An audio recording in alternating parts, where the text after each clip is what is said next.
1856, the Chinese announced that there was to be a health examination in order that people could work better.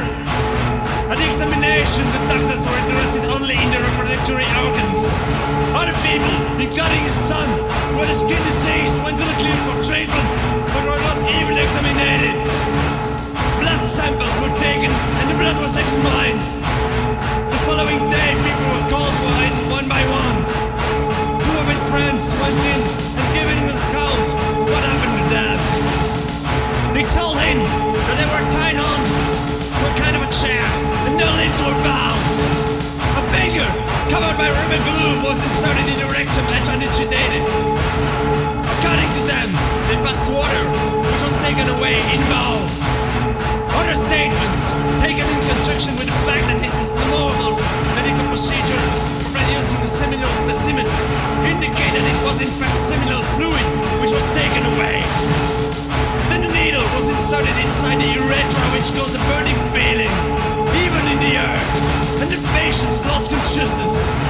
When they recovered consciousness, they did not feel at all well, and they were held by two doctors while their limbs were freed. One injection was to be given daily at home. One recounted this to the witness, who ran away. He was then about 27 years old, married with 2 children. The elder one, a daughter, sick quite healthily and was about 8 or 9 years old. The younger one, a son, died about a year old. He didn't know whether this man's wife went for examination, but thinks that since everyone was called, she probably went for the examination. On his way westwards, after fleeing, he heard that his friend was in bed.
No incident of women being raped whilst he was with the canvas, either by canvas or by anyone else.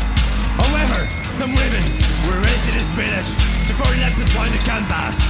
One evening, when his brother's son had been called to a meeting, and his brother was up in the hills with the nomads attending to the cattle, four Chinese arrived at his brother's house, where his wife was alone.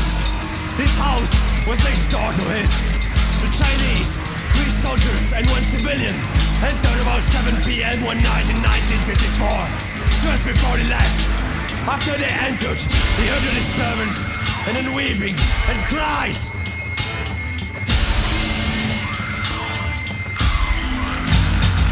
Looking through the window, he saw his mother's wife's scouts being stiffened by the towel. Two Chinese held their hands and another raped her. Then the other three raped her and turned and left. He did not try to intervene because the soldiers were armed. Nor did his brother complain to the Chinese authorities because he dared not. He was told that many women had been raped in his village, and finally the people had a meeting and decided to complain. Think why the commander in Germa knew that he was about to be transferred and that they should report to his successor.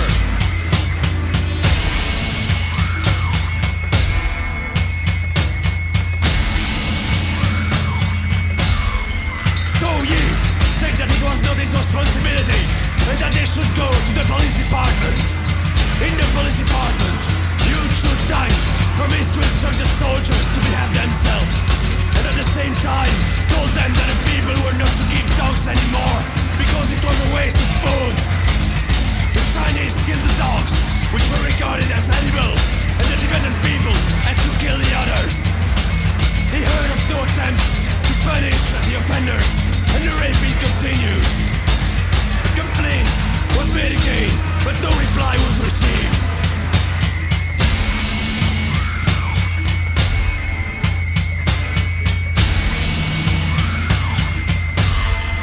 Then people were called together and reprimanded for not killing those dogs. His brother's wife was 25 years old. When he was at the campus, he heard from villagers of Ngapowa on the border of Nam that Chinese soldiers and civilians had been raping the village women.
Several centimeters long.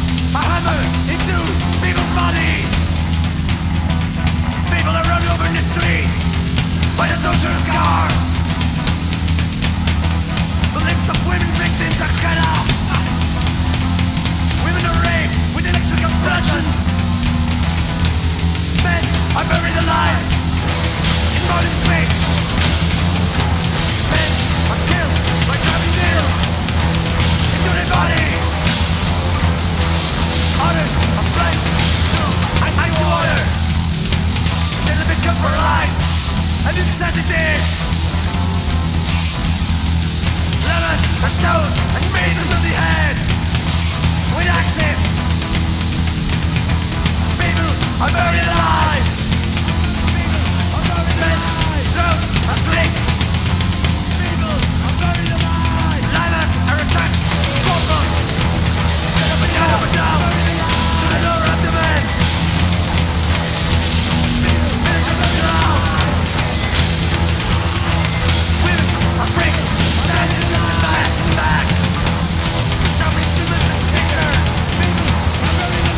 Sharp finger-thick instruments, like holes, are driven in several places into llamas' legs. Llamas' limbs are cut off. Women's swans are torn out. Electrical cables are wound around women's chests and then electrified.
In March 1956, he was told by the Chinese that he needed treatment that would make him more intelligent and which would be beneficial to his brain.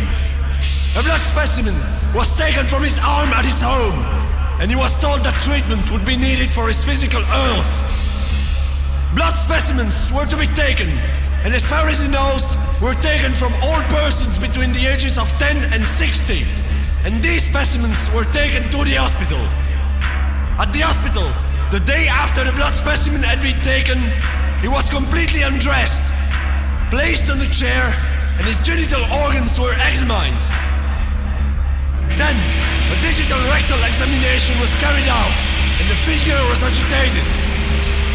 He then ejaculated a whitish fluid, and 1 or 2 drops fell on the glass slide, which was taken away. After this, a long-pointed instrument with handles like those of scissors was inserted inside the urethra, and he fainted with pain. When he came round, the doctors gave him a white tablet, which it was said would give him strength. Then, he received an injection at the base of the penis, where it joins the scrotum. The needle itself hurt, but the injection did not. He felt momentarily numb in the region until the needle was removed. He stayed 10 days in the hospital, and then a month in bed at home. Other than being told not to disclose anything, he was given no instruction. In hospital, he was given a white tablet every other day. He insists that it was only every other day. Prior to this treatment, he had been in good health. He had suffered no discomfort in the genital organs and seen no sores. He had been married for only 2 years, and prior to this treatment, had very strong sexual feelings. I insisted that he regularly performed the sexual act 3 or 4 times a night. Afterwards, he had no sexual desire at all.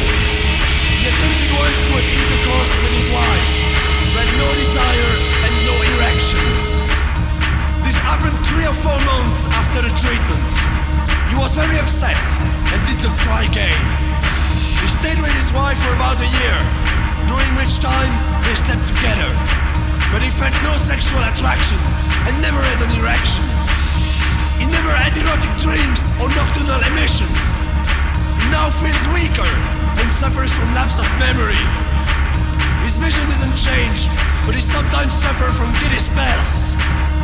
His voice, which apparently was formerly a good singing voice, had become more high-pitched, and when he happened to sing afterwards, people remarked that he sang like a goat.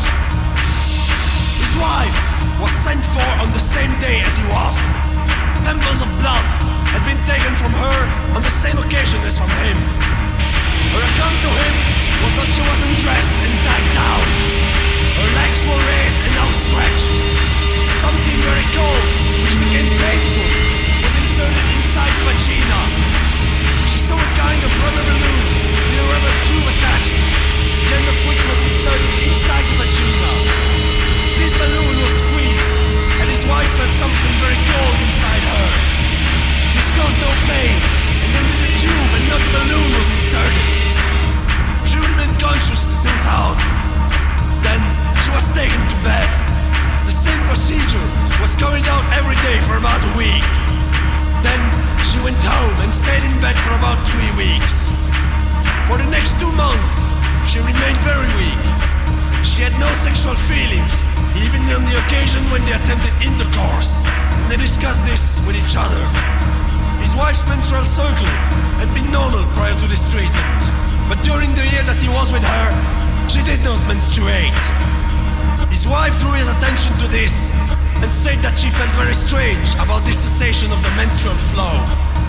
She did not mention that she felt giddy, but did complain of weakness up to the time of his leaving. They were, however, very badly fed and lived largely on wild plants. After they left the hospital, the food situation became worse.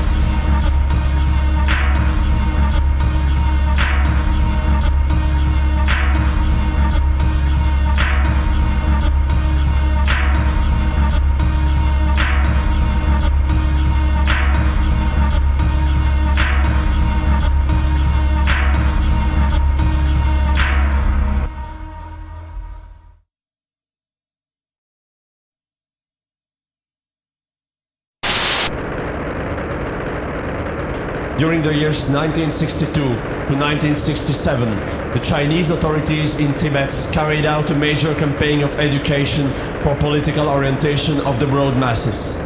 During the campaign, many innocent Tibetans were branded as criminals and subjected to brutal persecutions.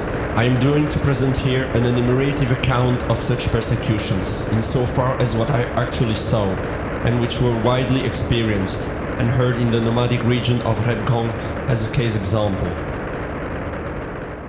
The targets of the campaign were those who manifested steadfast adherence to religious belief, those who expressed concern and respect for human rights, and learned scholars who had, before Chinese occupation of Tibet, belonged to rich families. There were, at least, 33 different types and methods of dealing with and inflicting tortures on such criminals. These are enumerated hereunder. Tying up the prisoner with rope and parading him before the forced gathering of members of the public, and thereby, by requiring them to chide, condemn, and abuse him, trying to create disaffection among the Tibetans. Suspending the prisoner upside down in the air by his legs, with his hands tied behind him. Beating the prisoner so thoroughly and indiscriminately from time to time that it becomes impossible thereafter to make out the proper contours of the victim's body. Call them out gathering of communist loving Tibetan in the night and get them to bounce upon the prisoner who was to brutally pull out all his hair from his head. Call a gathering of young people of so-called People's Army and get them to lash the prisoner. Collect a gathering of manifestly poor Tibetans and get them to slap the prisoner one by one. Hitting the joints of the ribs is a method personally adopted by the Chinese staff members. The joints of the ankles is especially targeted. Call a gathering of young militiamen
subjected to it, is now physically unfit. Making a large gathering of people to beat drums and strike cymbals.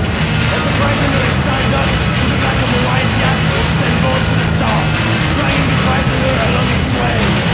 When it's very hot, making the prisoner to stand in the sun with his head covered with furred animal skin.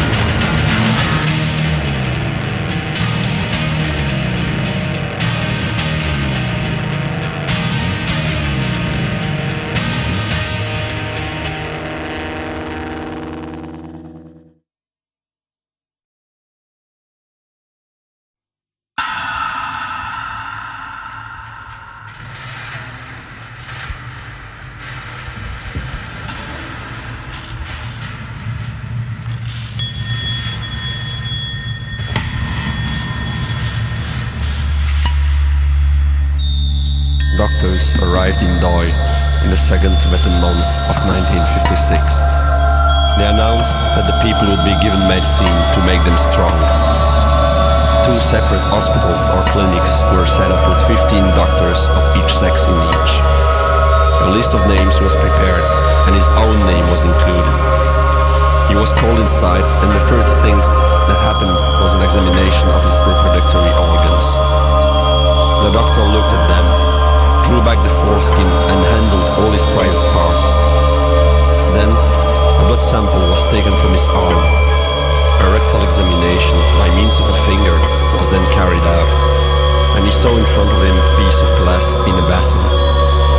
When the finger was agitated, he ejaculated the fluid onto the glass, which was then taken away. Immediately afterwards, he was bound to a chair with his back arched and supported, and he could see his own penis. Very thin forceps were then inserted inside his urethra. This instrument he described as tapered and capable of being opened and closed like scissors. It was kept in some kind of fluid. As it went further inside, the pain became intense, and he saw the instrument inserted about 2.5 to 3 inches. Then, with the pain, he could not look anymore, but he felt the instrument going further inside. The forceps were opened. He felt great pain and fainted. When he recovered consciousness, he had been set free and saw tiny puncture marks on each side of his groin, with a yellow stain on each. He insisted that they were puncture marks and not incisions. He saw no other marks, but was in too much pain to bend properly to examine himself. The pain which he felt was in his genital organs. When asked if he had ever suffered discomfort in this region, he immediately denied ever having had gonorrhea or syphilis. When he was further asked if he knew what the symptoms were of these diseases, he said he did not know because he had never had them. He was unable to work and was put to bed in hospital for about 8 days. Every day, he was given 1 pill or tablet and an injection in the bottle. When treatment was being given in bed, the Chinese warned him, on pain of his head, not to tell anyone of what had happened or what was happening. A different person came each day, and each one told him to say nothing. After 8 days, he went home, assisted by 2 doctors to say, but these would probably be medical orderlies. He was told not to say that he had been treated with needles, to say that he had stayed and helped the Chinese. At home, he remained in bed for a month, suffering pain in the genital organs and in the upper part of his body. After this time, he was able to work about his house. No doctors came to his house to examine him. He told his relatives and his wife the details of the treatment. During the period of about a year that he remained with his wife afterwards, he had no sexual intercourse at all. He became absent-minded, even sometimes going to the wrong house, mistaking it for his home. Formerly, his vision was good, but he now suffered from split vision when viewing distant objects. His voice, which was formerly high-pitched, had become deeper. He still feels a little fuzzy. One of his friends, who underwent the same treatment, died about 5 months afterwards, after his penis had become covered with pustules. This man did not go to the hospital because he could not walk, and could not, because of the secrecy, take anyone with him. Since undergoing the treatment, the witness has had no intercourse at all and has never felt sexual urges. He has never had an erection, even on waking, and has had no erotic dreams. He has repeatedly tried to arouse himself, and his wife once attempted to do this for him by fondling his penis. He himself tried to arouse himself by kissing his wife and holding hands. Before this treatment, his relations with his wife were what he described as normal, and amounted, in fact, to intercourse on 3 or 4 occasions in a night. He was 20 years old at the time and no longer married.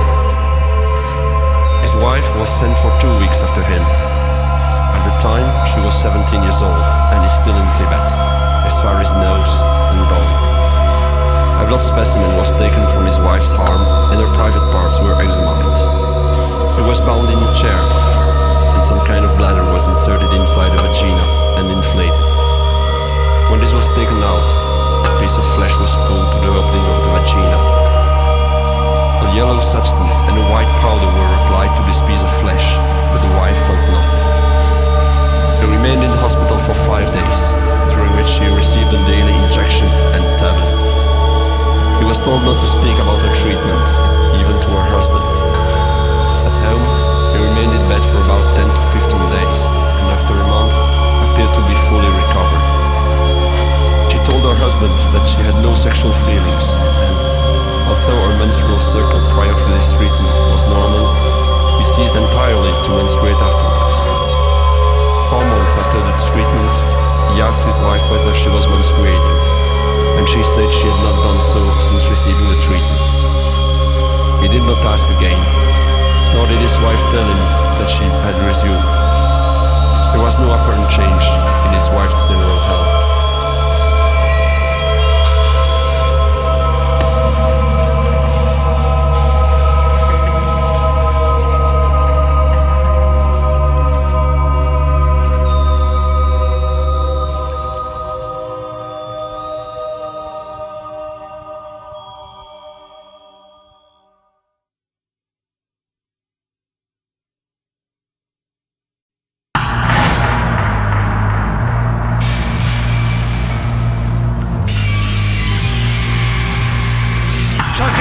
Was a prominent leader who was accused by the Chinese of being a big self-owner and supporter of Chiang Kai-shek and of being the wealthiest man in Tachenlu. He was indeed wealthy, as was apparent when the Chinese said they confiscated 3 million loads of barley. The witness was invited to what the Chinese said would be a very good show. Upon his arrival, he saw Chalka Gabo in prison, shoeless and shirtless, with his wife and children. 14 members of the family were thrown into the river. He did not see what happened to Chalka Gabo, but think that he was killed. He protested to the Chinese, who said that it was the wish of the people. Returning from Tachenlu, he was asked to stop at Minya to be shown what happened to those who opposed the reforms. A man named Windtok was arrested, and he was taken to a large hall where Tibetans had been assembled for the purpose of seeing what happened. Beggars who had become soldiers in the Chinese army beat him with sticks and poured boiling water on his head. He then admitted having 9 loads of gold, which never turned up, the witness says. He was tied and slung up by his thumb and big toes. Straw was burned under him, and he was asked where his gold was. He could not answer this because, according to the witness, he had none. A red-hot copper nail was then hammered into his forehead, the nail being 3/4 to 1 inch long. He was then carried into a truck and driven away. The Chinese said that he had to be taken to Peking. The witness then went on his way.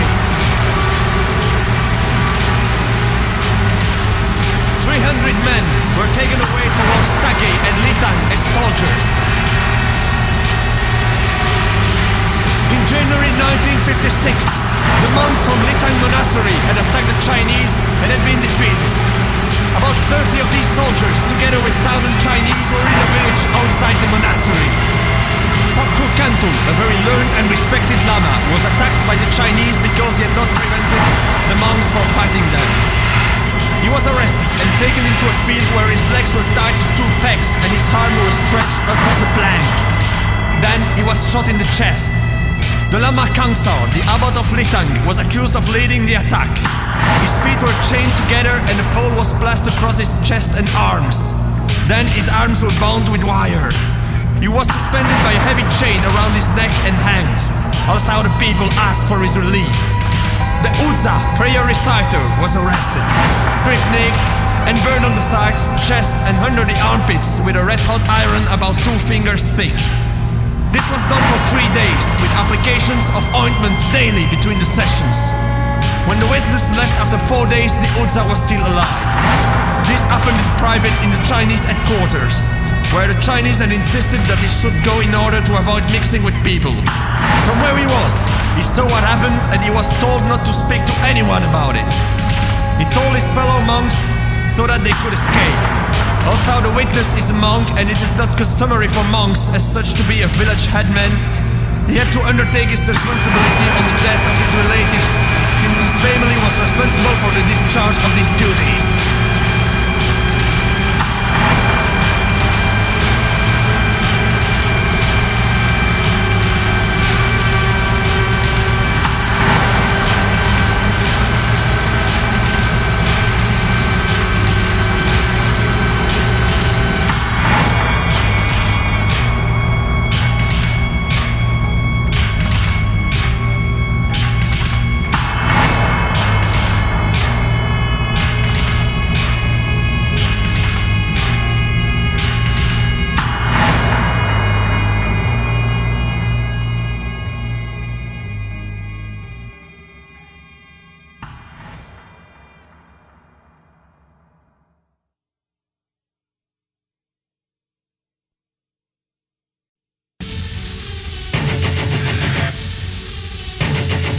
The 9th day of the second Tibetan month in 1936, he was called for a medical examination. A blood specimen was taken from his arm and he was told that the day after the examination of his blood, he would be told the nature of his illness and treatment would be given. He was told to report to the hospital the next day, and he did so. There he was told that he suffered from an illness in his genital organs, an old illness. He had never suffered pain or discomfort and had never seen sores. He was tied onto what he said was a chair, but what seems to have been some kind of infrared touch. He then received an injection at the base of the penis and afterwards felt sleepy with indistinct vision. Gradually, he went unconscious. When he recovered consciousness, he found a wet towel on his head and saw a discharge of blood from the urethra. He told the Chinese that he was not feeling well and then informed him that his illness had been taken away. Towards evening, his nephew came to inquire what was happening. He was discharged from the hospital. He received no further injection, but was given 2 tablets and some powders she was to take in order to be completely cured. He took the powder last thing at night, and 1 tablet was to be taken in the middle of the night, or the first thing in the morning, and the other after breakfast. The penis swelled, and he suffered an acute burning sensation when passing urine. The swelling developed after 5 days. The burning sensation had not in his urine around the following day. He was confined to bed and could not go to the hospital. His wife's mother told the Chinese of his condition and asked for a doctor. A doctor came to see him, and the women doctor examined his wife, who was so been treated by this time. Something like a pistol or boil on the top of his penis and burst. The doctor applied ointment and power and bandaged it. The swelling subsided, but passed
should dress and go home. It's given 5 yellow and 5 white pills to take. A yellow in the morning and a white in the evening. She received no other injections and no other medicaments. Difficulty in urinating developed, and she suffered a burning sensation at the time. Before this treatment, his wife had menstruated regularly, but ceased to menstruate again. He was with her 14 months after they had this treatment.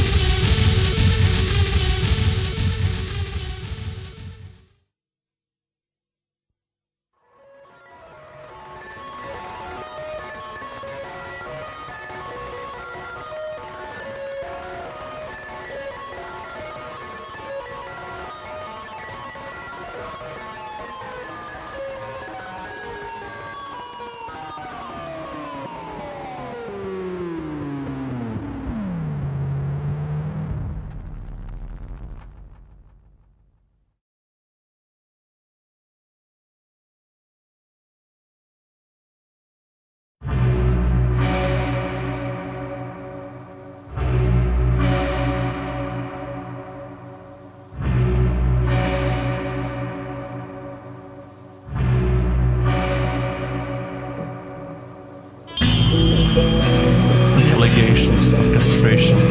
It is essential to point out here that through a deficiency in the Tibetan language, there is no clear difference between castration and sterilization, and that the word used to indicate sterilization is not applicable to the gelding of horses, a process with which they are familiar, whereas they are not familiar with this process or any comparable process as applied to human beings. The Chinese told the Tibetans that they were dull and that they should have better blood in them.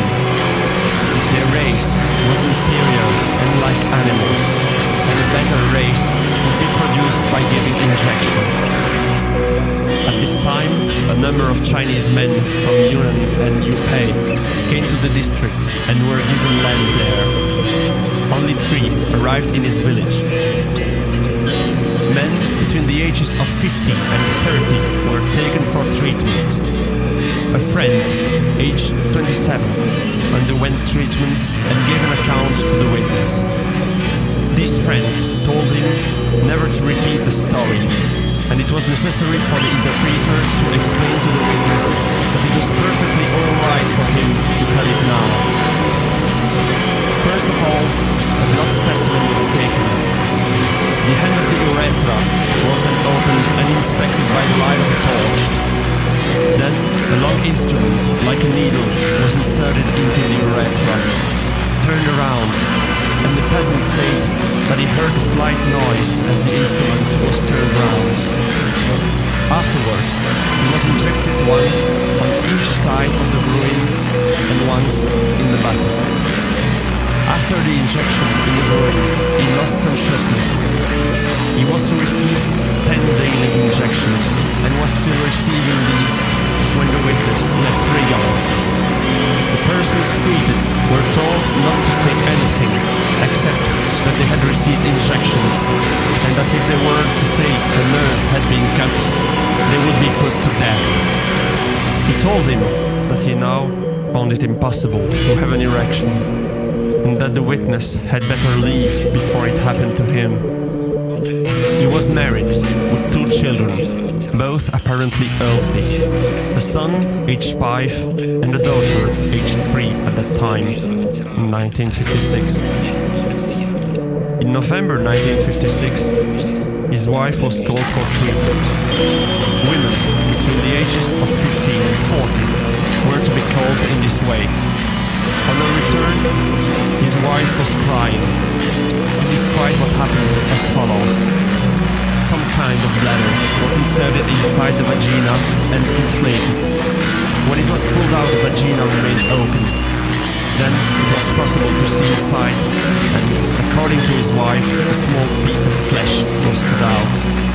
His wife bled, but he could not say whether freely or slightly.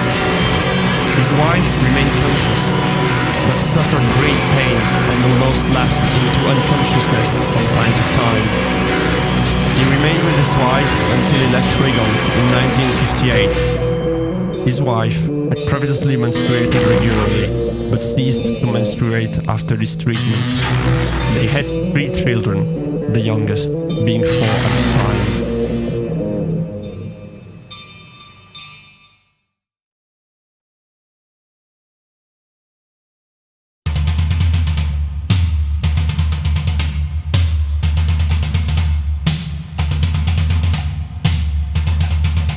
Depriving the prisoner of sleep through day and night interrogation conducted by changing wards. Letting out trained dogs on the prisoners who are tied with their clothes removed. Beating with electric cattle prods, mostly on heads and kidneys. Though hot electric heaters brought very close to the head of prisoner, who is tied and suspended upside down. The prisoners are suspended in the air for 2 or 3 hours. The prisoner is suspended from his hands tied in his back. In the case of some nuns, electric cattle prods were seen inserted into the vagina. Boiling hot water poured over the head. Sometimes, during freezing cold night, the prisoners are made to stand naked for the whole night while the guards keep on pouring ice cold water over them. Burning hand of the cigarettes jumped on the face. Literally wrapping up the prisoner in chain and subjecting him to indiscriminate beatings with whatever came in hand, irrespective of whichever part of the body they fell upon. Invariably, the prisoner used to fall to the ground after each successive barrage of such beatings. And while detained in prison, which were always dark and solitary, they were fed, but very sparsely. Making the prisoner to sit on a mattress spread on the ground, and forcing him to continuously gulp down a dilute kind of black tea, without any permission to allow him to relieve himself of the ever-accumulating fluidity in his stomach, and the stress on his kidneys. Because of this, today, Lobsang Daryal, Dohe, Nasu, Wandak and Chukhe, all being subjected to this ill treatment, are crippled, but worse, Dodo, Grinley, Nankagam, Gedun, the old father of Chekau and Goyo father, all died in result thereof. Literally, you're tying up with a stick or yukpe kikpa in the native tongue. It is the most brutal method which defies easy description. It involves the use of a cane of stick which is kept on the back of the prisoner's neck along his shoulder, tying up both of his hands along the 2 ends of it, and then slinging both of his legs as well across it, each on the opposite sides, and thus tying them up and then taunting and torturing him. All this was frequently resorted to before a large gathering of people at a place called Mesh Hall.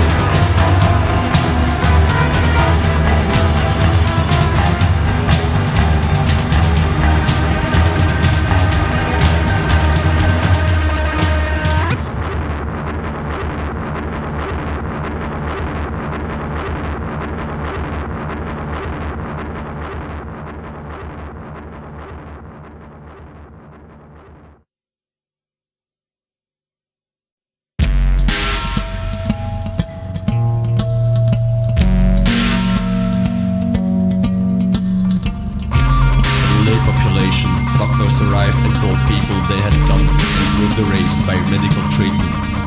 His brother and his brother's wife went for this treatment, which was regarded as compulsory, since the alternative was to be declared an opponent of the regime with the expectation that they would suffer force. His brother's account of what happened was that he was placed in a chair, his hands and legs were secured and his head fastened back.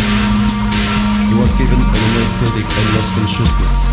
On recovering consciousness, he felt pain in the chest and saw a bottle containing what looked like seminal fluid. His brother had no idea what had been done. Another man who underwent treatment but did not become unconscious described to the witness what had happened to him. He was secured in the same way and injected in the scrotum. A rubber tubing was placed on the penis and some kind of machine extracted fluid of a whitish color. After a day, he became weak and took to bed. He was given no medicaments or treatment of any kind. He was in bed for a month and then recovered, but said that some men died. He was married, but did not say whether he was able to resume marital relations. After this treatment, people were told not to marry before 30, as there was not sufficient food. Young married couples were separated. His brother also told him of what had happened to his wife. She wasn't dressed. Some kind of white coat was put on, and she was tied to a chair. She was given nothing to take and no injection. Her bladder was inserted inside the vagina and inflated. When this was removed, the vagina remained open and something inside was cut. They had no children. His brother did not mention whether his wife continued to menstruate or not. The brother and the wife are still in Tibet. Two women named Donna and Agmo, both in the early 20s and unmarried, died. He heard that in other districts the majority of women had died. The property of his family was confiscated. They were not particularly wealthy, it seems to have belonged to the middle class. Caps for offerings were taken. The 60-year-old father was sent as a herdsman with enough sufficient to eat. After this, he left and went to gamble.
Chinese medical detachment arrived, and they were told that special medicines would be given them to make them more intelligent and taller and stronger. The Chinese ordered that everyone was to receive medical treatment, and those who objected would be executed. The 7 doctors, 4 men and 3 women, lived in the house which used to belong to the witness, when he was permitted to live in a smaller room. He was the first to be examined, and a blood specimen was taken from his arm. The next day, he was called again. The doctor took him to a room, told him to strip, and he was asked to lie down on a kind of couch, on which he was tied hand and foot. He was told that what the Chinese were going to do hurt a little, but that he was not to scream and cry. Some kind of surgical instrument was produced, which had a small beak-like end, and at the other end opened like a pair of scissors. This instrument was inserted into his urinary tract, and he felt that something was being done inside, wherever he fainted in pain. When he regained consciousness, he found himself in this room. He was then told to remain in bed for 10 days, and was given daily injections in the bottom during that period. He was warned not to tell anybody what happened to him. When he recovered consciousness, he noticed that some kind of medicament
malvado.